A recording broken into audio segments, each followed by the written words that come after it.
O yung paggamit mga kababayan ng intelligence funds ng dating Pangulong Digong, iimbestigahan na rin po, kakalkali ng Quadcom.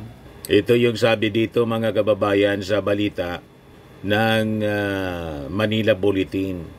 What's next for Quadcom? Duterte's use of intel funds in drug war to be probed. Sabi po ni Congressman Dan Fernandez. Malamang mga kababayan, ang bubulaga sa ating mga congressmen ay bulto-bultong can of worms. Kung yung confidential funds mga kababayan ni Inday, iniimbestiga ng Congress through the Committee on Good Governance in Public Accountability. Ito naman po yung Quadcom, kakalkalin yung paggamit ng intelligence funds ni Digong. So sabi po ni Dan Fernandez, kailangan anyang sundan natin siguro yung money trail, lalo sa ginamit po doon sa sinasabing reward system na inadapt yung sinasabing Davao model na dinidinay po ni Senator Bongo at ni Bato de la Rosa. Ngayon mga kababayan, may hints na si Colonel Leonardo po gusto na pong kumanta. Ito, Leonardo hints at spilling beans on drug war issues. Ito yung commissioner ng NAPOLCO mga kababayan na nag-resign na po at tinanggap na yung resignation ng ating Pangulong Bongbong. So marami itong nalalaman po si Colonel Edelberto Leonardo. Gusto na pong kumanta. Ito po yung kaabang-abang mga kababayan sa Quadcom hearing.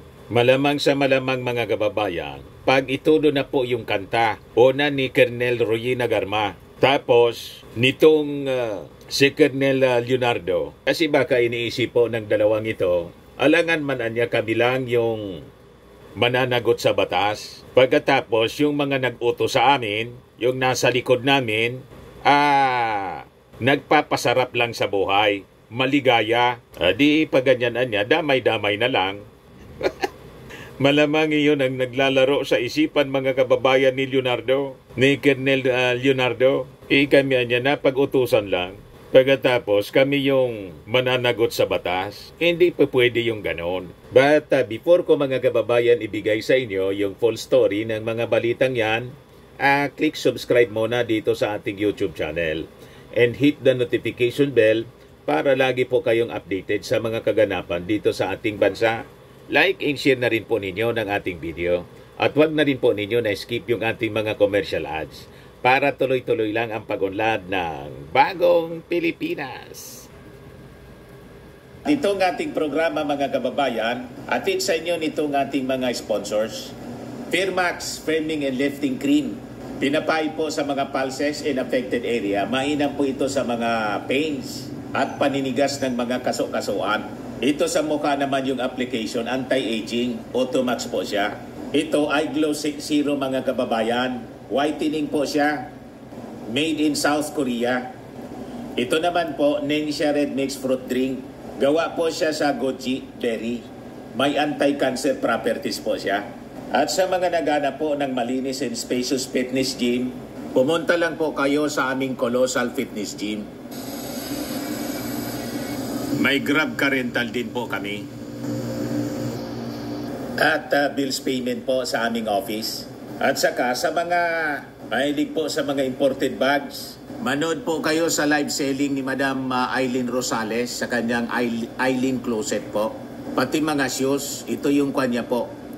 Ito yung kanyang page. Kita ninyo, napakagandang mga online selling po siya. Si Madam Aileen Rosales. Cellphone number niya po, 773-798-7816. Ayos pa. Balikan natin mga kababayan yung topic. So, nahin muna natin itong sinasabi na gusto ng kumanta ni Colonel Leonardo.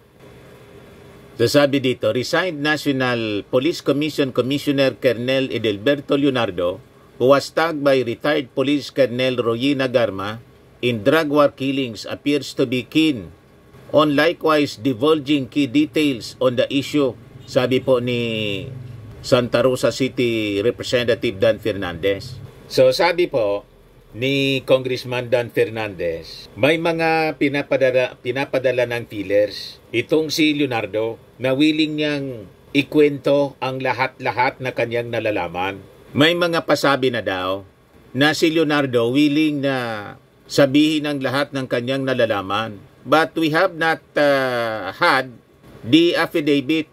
Wala pa naman na ini-execute na affidavit, mga kababayan, kasi yun ang requirements nila.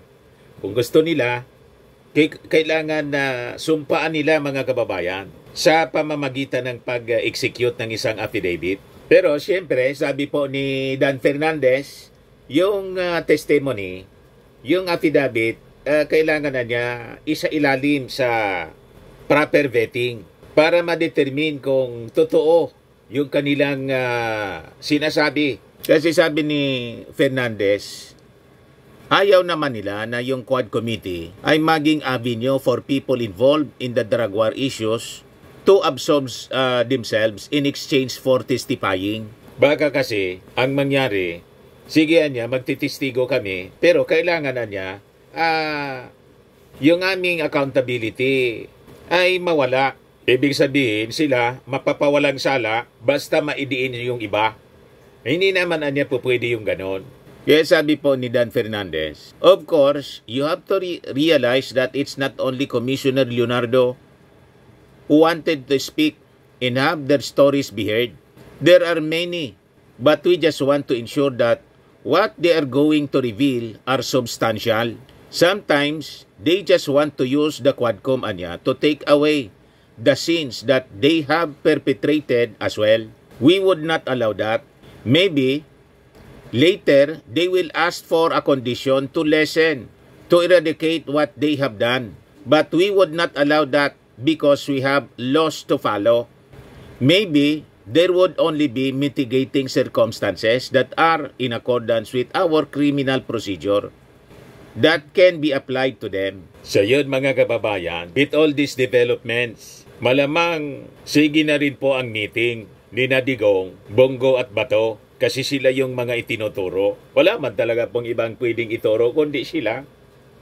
Sila po ang promotor ng drug war at tukang-tukang. Pagkatapos ngayon, hugas kamay po si Bongo at saka si Bato. Todo dinay po si Bongo. Hindi po obra yung mga pa-interview ninyo sa mainstream media. Ang dapat ninyong gawin, harapin ninyo po sa Quadcom. Hindi na po obra yung mga palusot ninyo na interparliamentary courtesy. Walang maniniwala sa inyong mga kwento. Kailangan sumalang kayo sa pagtatanong ng ating mga congressmen at hindi rin oobra yung sinasabi ninyo na parallel investigation na gusto ninyong gawin sa Senado para lumabas ang totoo. Paano lalabas ang totoo kung ang mag-iimbestiga kayo? Di ba? At yung mga involved na mga personalities na dapat imbestigahan kayo.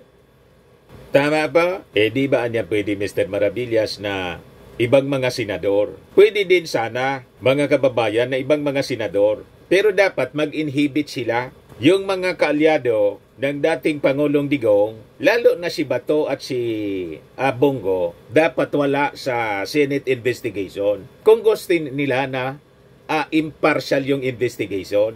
Pero yun nga yung Pogo investigation, mga kababayan.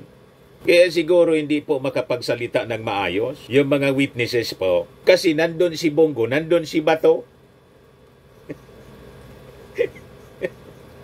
Dapat itong si Bongo at si Bato po should not be allowed na mag-appear. Parang sa husgado po, pag ang judge po may relasyon doon sa akusado.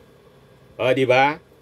Ang ginagawa ng judge po, nag-inhibit siya. Hindi niya, I cannot handle that case kasi yung taong yan na akusado rito sa sala ko, may relasyon sa akin. Walang maniniwala sa desisyon ko. Baka ma-acquit yan, isipin, kasi relative ko. Niraraffle po siya, di ba? Sa ibang sala na walang relasyon doon sa judge. Ganon dapat. Yun din dapat dyan sa Senado. Kung magsasagawa kayo ng investigation, parallel investigation, magre-resolution daw si Bongo, they should not be allowed to participate ni pumunta sa Senate investigation. Wala sila dapat. Pero pag nandun sila, the mere presence of Bongo and Bato will put pressure doon mga kababayan sa ma-intimidate yung mga witnesses or mga resource persons. So paano yan magsasabi ng katotohanan kung under pressure sila? Huwag kami, Bongo, dyan sa resolution mo. Kung gusto ninyo ng totoong impartial, humarap kayo sa Quadcom. Yun ang pinakang maganda. Kung wala kayong itinatago, hindi man totoo yung mga sinasabi ng mga nag-akusa sa inyo, sinasabit kayo dito sa sinasabing Davao template, harapin ninyo yung mga resource persons, yung mga witnesses. Harapin ninyo si Royina Garma, tapos si Leonardo, and all other resource persons, si Espinido. Ganon. O ngayon, sabi dito sa balita, what next for the Quadcom? Duterte's use of intel funds in drug war to be probed, sabi po ni Congressman Fernandez. So bobosisian po nila yung paggamit ni Digong ng intelligence funds. So sabi diyan, the suspicion was mainly fueled by former Philippine Charity Sweepstakes Office General Manager Royina Garma's testimony during the last hearing of the mega panel wherein she accused Duterte of spearheading in 2016 a nationwide cash-reward-driven war on illegal drugs that allegedly encouraged the killing of drug suspects. Sabi po ni Fernandez, initially niya, kasi parang may nakita kami doon sa intel funds from certain months lang ata, parang medyo malaki yung nagamit. So siguro, yun din ang isang magandang imbestigahan kung talagang yung intel fund were used for that. Especially doon sa panahon na alam mo yung panahon yung may pinatay na mga Chinese doon sa Davao. Yung 3, well, baka doon ang galing. Yung moment na transfer yung pera, maaring doon makita, sabi po ni Fernandez. As if there is a legal basis to probe the intel fund spending of the ex-president, sabi po ni Fernandez, now that nagkakaroon ng ganitong mga klase ng issue and it pertains to the life of our people, I think it's imperative on the side of the Congress to impose that oversight function that we have. Kung talagang mayroong ganitong abusive intent doon sa paggamit ng intel fund to kill people and pay those who perpetrate it, then I think kailangan nating i-tighten up yung pag-liquidate ng mga pera. Kasi nga po, ang intensyon ng Congress, itong Quadcom, sa pag-imbestiga po is in aid of legislation para po makapag-craft sila ng batas na higpitan yung paggamit po ng intel fund. Yan po yung sabi ni Dan Fernandez. So sabi niya rito, base niya sa ebidensya, lahat niya ito contradicts Bato and Bongo's denials ng AGK involvement. At kinukumpirmaan niya yung reward system based sa mga testimonies ng mga witnesses. Lalo na nitong si Garma at saka si Lieutenant Colonel Juby Espinido na nag-testify sila about payout scheme existed for hitmen tasked with neutralizing or killing drug suspects. Paliwanag po ni Fernandez na yung sistema niya, reward system, was not only real, basado sa ebidensya, but was also orchestrated by higher authorities, including Malacanang, during the Duterte administration. Pag sinabing Malacanang po, wala mang ibang itinuturo dyan, kundi yung Pangulo mismo, dating Pangulong Digong. At yung isa pa, siyempre, yung SAP, tinutumbok po si Bongo. At yung chief implementor po ng Tukhang, sino pa ba kung hindi si General Bato, si Senator Bato? Yan po sabi ni Dan Fernandez. The evidence so far unearthed in the Quadcom belies Senators Batos and Bongo's denials ng AGK involvement and existence of the reward system that was public knowledge niya during the previous administration, particularly in the Philippine National Police. Not only did it exist, it was managed by higher-ups, meaning by Malacanang or by Duterte administration. Makikita po ninyo sa takbo ng Quadcom, paliit ang mundo ni na Senator Bongo Bato at mismo ng dating Pangulong Digong. Sabi naman po ni Congressman Ace Barbers, our impression niya is that the intelligence funds came from the Office of the President and the PNP. When these funds are audited, we will find out who is telling the truth or lying. Senator Bato and Senator Bongo or Garma and Espinido. Yan po, kaya kakalkalin po nila yung paggamit ng Intel funds ng Office of the President. Kaya po, kaabang-abang po ang susunod na mga hearings na gagawin po ng Quadcom. Yes, sabi dito po sa report ng Impact Leadership, walang reward system pero may 3 million. Sabi kasi po ni Senator Bongo, wala man daw na reward system. Sinungaling si Garma. Pero may 3 million pala. Sabi dito, re-electionist Senator Bongo defended Duterte's war on drugs in the recent allegations made by retired police colonel Royina Garma of the reward system. However, in 2016, then newly elected President Duterte promised to give a 3 million reward to members of the Philippine National Police to eradicate drug pushers and drug lords. So sabi po ni Garma sa testimony niya, I'm not so familiar with the specific amounts.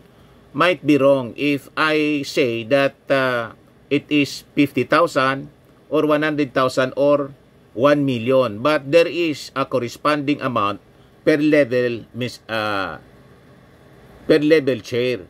Ngayon, sabi ni Bongo, wala man anyang reward system na ini-implementa noon kapalit ang buhay ng sinuman. Na-record po yung mga statements ni Digong noon. Yan June 1, 2016. Sabi niya, may 3 million ako na reward sa mga drug lords. I'm not saying that you kill them, but the order is dead or alive. Double talk. Double talk palagi po si Digong. Hindi ko niya sinabi na patayin ninyo. Pero niya, dead or alive. Yung aking utos is dead or alive. Sabi ko sa inyo, ang mga tao po, sabi sa Bible, a double-minded man is unstable in all his ways. Ayan po, yan ang pagkatao ni Digong. Double-minded, kaya unstable. Ito, sabi ni Bongo, lahat ng SONA 2016 up to 2021, 6 na SONA, tuwing binabanggit ni dating Pangulong Duterte ang war on drugs, nagpapalakpakan po ang lahat. Standing ovation ang Kongreso at ang Senado. Isabi noong March 9, 2019 ni Bato, kung ayaw ninyo pumalakpak, bukas ipapatokan ko kayo sa pulis o palakpakan kayo lahat yan. May takot